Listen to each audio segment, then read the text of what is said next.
Lorsque l'on dit « surfer sur l'Internet », cela signifie que l'on visite une page web. Ce petit film va vous apprendre à vous familiariser avec une page web, à l'atteindre en surfant et à effectuer des recherches d'informations sur l'Internet.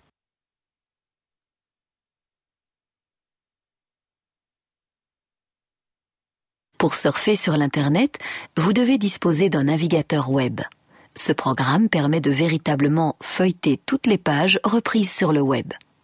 Le navigateur le plus utilisé est Internet Explorer.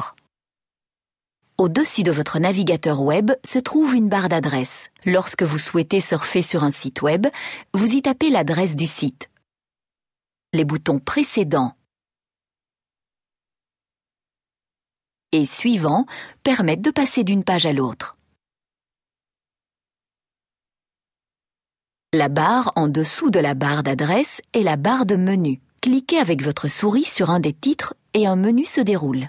Il vous propose différentes opérations.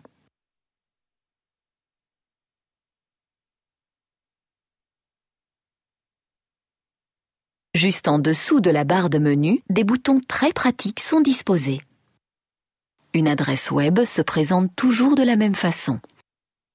D'abord l'abréviation HTTP, directement suivie d'un double point et de 2 barres obliques. Viennent ensuite les initiales www de l'expression anglaise World Wide Web, littéralement la toile mondiale suivie d'un point. Le reste de l'adresse est principalement composé du nom du site web suivi d'une extension. Pour les sites belges, cette extension est souvent .be. Autrement, .com est très répandu. Votre navigateur s'ouvre toujours sur la même page. Il s'agit de votre page de démarrage. Vous désirez surfer sur une autre page web? Alors cliquez avec votre souris dans la barre d'adresse et remplissez une nouvelle adresse web. Maintenant, vous avez le loisir de surfer plus loin en utilisant les liens disposés sur la page web. Ces liens hypertextes ou hyperliens, de l'anglais hyperlink, sont des mots ou des expressions soulignées sur lesquelles vous pouvez cliquer. Ainsi, vous surfez vers une autre partie du site. La majeure partie des sites comportent de nombreux liens. Dès que votre curseur passe sur un mot ou une image qui représente un lien, la flèche se transforme en petite main. Ceci vous indique que vous pouvez cliquer dessus pour surfer d'une page à l'autre. Vous souhaitez trouver des informations sur un thème précis, mais ne connaissez pas d'adresse web s'y rapportant? Vous pouvez alors utiliser un moteur de recherche.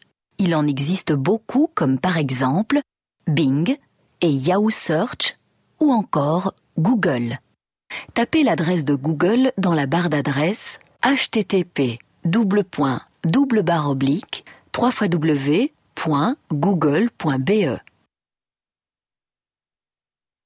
Appuyez sur Enter pour atteindre le moteur de recherche. Sur tous les sites de recherche, vous trouvez une barre de recherche. Inscrivez sur celle-ci le terme que vous recherchez. Vous souhaitez obtenir des informations sur Bruxelles? Tapez Bruxelles. Placez votre curseur sur le bouton Recherche et cliquez. Le moteur lance la recherche et communique une liste de pages web appropriées. Chaque page proposée dans la liste est un lien. Il suffit de cliquer sur le lien pour visiter le site s'y rapportant. Pour revenir plus tard à la liste des résultats de votre recherche, utilisez le bouton précédent au-dessus de votre fenêtre de navigation. Ce film vous a appris à vous familiariser avec une page web, à surfer sur celle-ci et à rechercher des informations sur l'Internet. Bienvenue dans la grande communauté des internautes.